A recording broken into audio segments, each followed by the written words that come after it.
Coucou tout le monde et comment allez-vous? Aujourd'hui on se retrouve dans ma chambre puisque vous aimez beaucoup ce décor et que moi aussi du coup parce que je suis assise plus confortablement que dans mon bureau et puis je me suis dit que ça pourrait être sympa en fait de me poser ici lorsque je fais des vidéos où je parle pas de make-up, où j'ai pas besoin de transporter du matériel ou quoi que ce soit hormis mes lampes et ma caméra et où je fais mes vidéos qui sont un petit peu plus cool, Raoul, les vidéos plus personnelles où je vous parle ou enfin voilà. Et du coup c'est pour ça que je me suis mise ici dans cette nouvelle vidéo. J'espère que ça vous dérange pas, j'arrête pas de vous déplacer mes pauvres. Enfin aujourd'hui on se retrouve pour une vidéo story time puisque je vous en ai parlé en fait dans ma vidéo de lundi dernier où je vous présentais ma palette en collaboration avec Sephora et j'ai même raconté en fait cette histoire dans ma vidéo, mais au montage je l'ai coupé parce que je vous jure que c'était juste trop long. D'ailleurs j'ai quand même coupé énormément de cette vidéo parce que j'avais 50 minutes de vidéo à éditer pour se retrouver à 25 du coup. C'était compliqué, croyez-moi, et j'avais pas trop envie de faire une vidéo de plus de 30 minutes parce que je pense qu'il faut modérer en fait. Les doses de Sandria ça devrait être à petite dose parce que sinon c'est trop et c'est trop. Et du coup aujourd'hui je vais vous raconter comment est-ce que je me suis fait refouler par Sephora et en toute beauté. C'est en toute beauté mais pas gracieusement en fait. Donc cette histoire remonte à genre il y a 6-7 ans de ça, je sais plus exactement. Et donc j'avais déjà ma chaîne, j'étais déjà sur YouTube sauf que j'étais sur une chaîne anglophone donc qui n'existe plus maintenant, donc non ne la cherchez pas, vous ne trouverez pas. Mais ouais en fait, donc j'étais déjà sur YouTube, passionnée par le make-up forcément comme je le suis maintenant. Et je cherchais tous les moyens possibles en fait pour pouvoir apprendre un petit peu plus sur le make-up parce que bon c'est pas ma formation de base, je suis coiffeuse et j'avais envie en fait d'apprendre un maximum de choses sur le sujet. J'avais parcouru le web, je faisais toutes les vidéos que je pouvais trouver pour aspirer tout, etc. Et je me suis dit ça serait quand même sympa d'avoir la possibilité d'être en contact avec les produits des marques que j'aime bien, dont on parle vraiment très régulièrement sur YouTube, etc. Toutes les marques américaines qui du coup sont dispo chez Sephora. Et en plus de ça j'étais à un moment en fait dans ma vie où je cumulais plusieurs mi-temps, donc je faisais plein de petits jobs, j'étais tuteur d'anglais en même temps, donc je faisais tout un tas de trucs, je travaillais tout le temps pour pouvoir mettre de l'argent de côté au maximum avant de m'installer aux États-Unis. Et je me suis dit ce serait carrément bien en fait d'aller travailler chez Sephora parce que du coup j'aurais pu avoir un salaire peut-être plus important que mes plusieurs mi-temps et mes machins et tout ça, à essayer de grappiller un petit peu partout, et puis d'avoir quelque chose d'un petit peu plus fixe, un petit peu plus sûr, et de pouvoir aussi avoir la possibilité de mettre la main sur les produits avant tout le monde et les découvrir, apprendre à les utiliser sur tout un tas de différentes personnes, enfin voilà, vraiment être plongée dans ce monde-là. Donc cette idée me vient, c'était je crois que c'était au mois de janvier-février, je sais plus exactement, mais je me souviens qu'il faisait tellement froid, tellement froid. Donc bref, j'étais tellement motivée, j'habitais en fait à 40 minutes à peu près du Sephora le plus proche de chez moi, et du coup ce samedi matin là, parce que c'est un samedi vu que je travaillais tout le reste de la semaine, et là pour une fois j'avais mon samedi matin dans la coiffure, c'est rare, et voilà, j'ai pris ma petite voiture, je me suis mis en route, le CV sous le bras et tout, enfin vraiment hyper motivée. J'avais regardé la veille en fait les ouvertures de poste, j'ai une poussière qui vient de me voler dans l'œil, non c'est bon. J'avais regardé en fait la veille pour voir si jamais il y avait du boulot, parce que forcément tu vas pas te déplacer 40 minutes pour qu'après on te refoule. Enfin je voulais quand même faire mes recherches, voir un petit peu comment ça se passait, ce qu'ils demandaient, etc. Et tout ça, et j'avais vu qu'il y avait en fait une ouverture de poste dans le magasin même qui était à côté de chez moi on va dire, mais quand même pas si proche que ça, et forcément j'étais tellement contente. Donc voilà, samedi matin, je prends ma voiture, CV sous le bras, je fais mes 40-45 minutes de route, j'arrive, je me gare, je marche jusqu'au Sephora, mais vraiment les étoiles dans les yeux, tu sais, je m'imaginais déjà être vendeuse avec mon petit ensemble noir, et enfin j'étais à fond quoi, j'étais vraiment à fond. Je me dis de toute façon je m'en fous, j'ai 40 minutes l'aller, le retour, mais je m'en fous, je suis motivée, j'en ai envie et tout, et enfin j'étais prête. Et au moins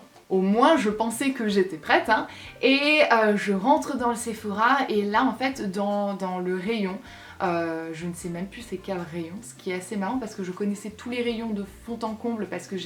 je passais énormément de temps en fait dans ce Sephora là, je conduisais assez régulièrement, forcément pour les produits, pour les regarder, les swatcher, les acheter, etc. Enfin je connaissais vraiment tout l'emplacement de tous les produits, j'avais lu toutes les descriptions, j'étais à fond au taquet, on aurait pu me faire une interrogation, je vous jure que j'étais mais vraiment à fond. Donc je rentre dans le magasin, j'arrive dans le rayon, il y avait 2 vendeuses plus sa manager, je m'approche d'elle et je me présente, bonjour, voici, voilà, machin, j'ai vu qu'il y avait une ouverture de poste sur le site, je viens pour présenter ma candidature, blablabla. Et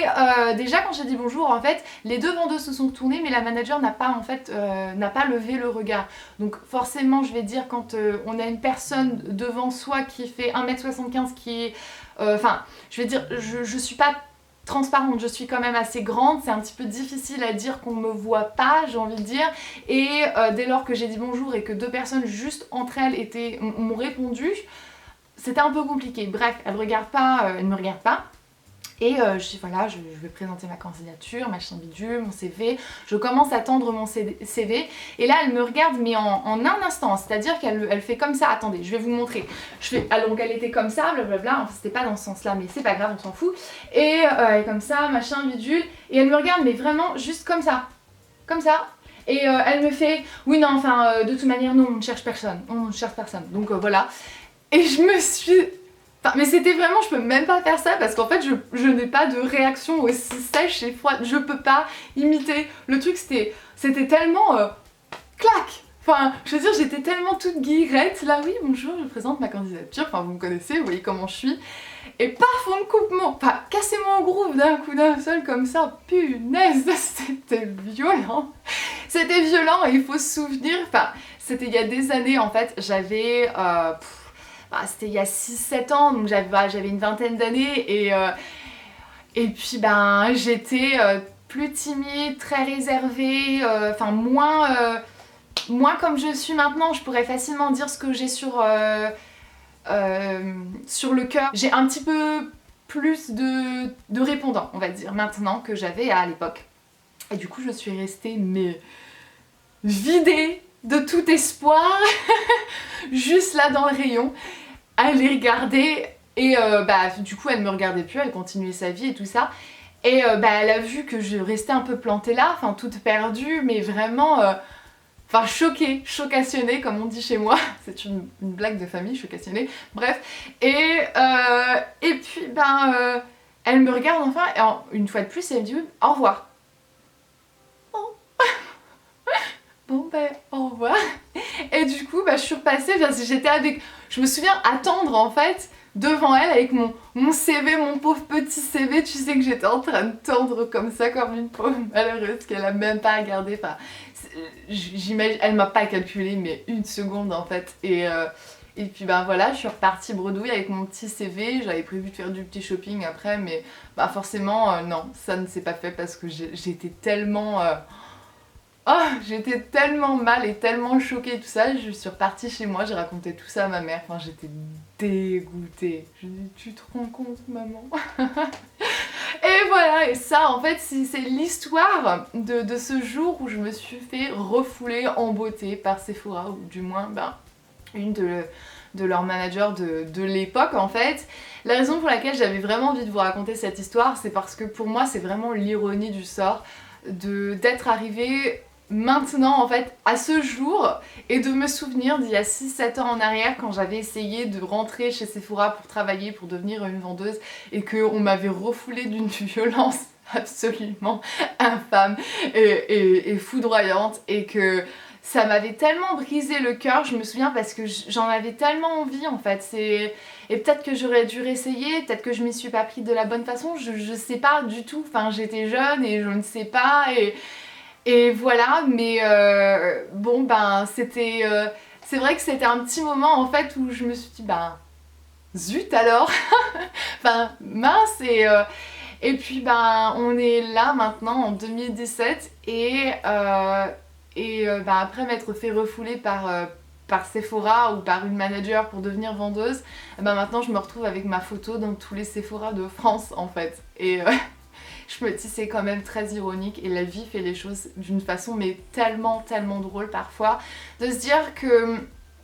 que certaines choses en fait ne sont pas forcément faites pour arriver à un certain moment. On veut des choses, j'étais motivée, j'en avais vraiment envie,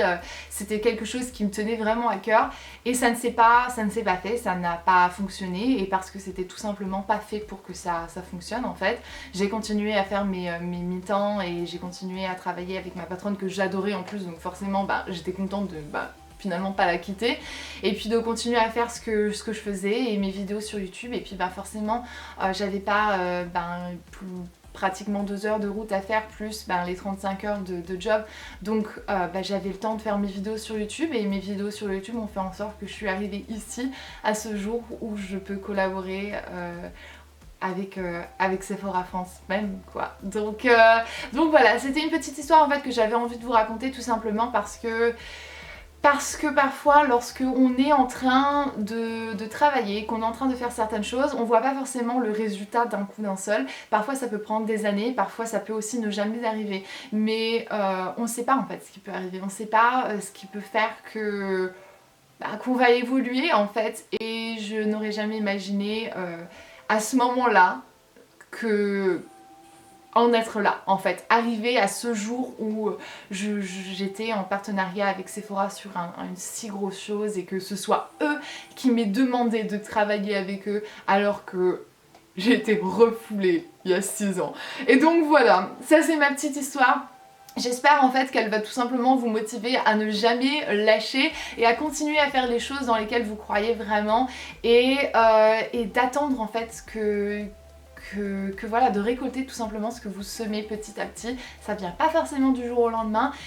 mais ça peut venir vraiment de façon les plus incroyables que l'on pourrait imaginer et pour moi c'est la meilleure vengeance que j'aurais pu avoir. Je ne sais pas si elle travaille encore là, cette vendeuse là, je devrais aller essayer, enfin cette manager, je devrais aller essayer de la retrouver. Je me souviens qu'elle était blonde et elle devait avoir, je sais pas, même pas une quarantaine d'années, donc peut-être qu'elle travaille encore. Je vais retourner sur les traces de cette manager et lui dire: t'as vu, c'est moi, tu m'as refoulé, t'aurais pu m'avoir en vendeuse, t'as vu hein. Ouais, enfin on s'en fout mais voilà. Enfin écoutez, c'est tout, c'était ma petite histoire, j'espère qu'elle vous a plu et que vous l'avez peut-être trouvée marrante et peut-être un petit peu motivante aussi. Moi je vais vous laisser, je vous fais d'énormes bisous, on se retrouve à très bientôt dans une prochaine vidéo et jusque là comme d'habitude prenez grand soin de vous. Mouah, bye et croyez en vos rêves. Oh.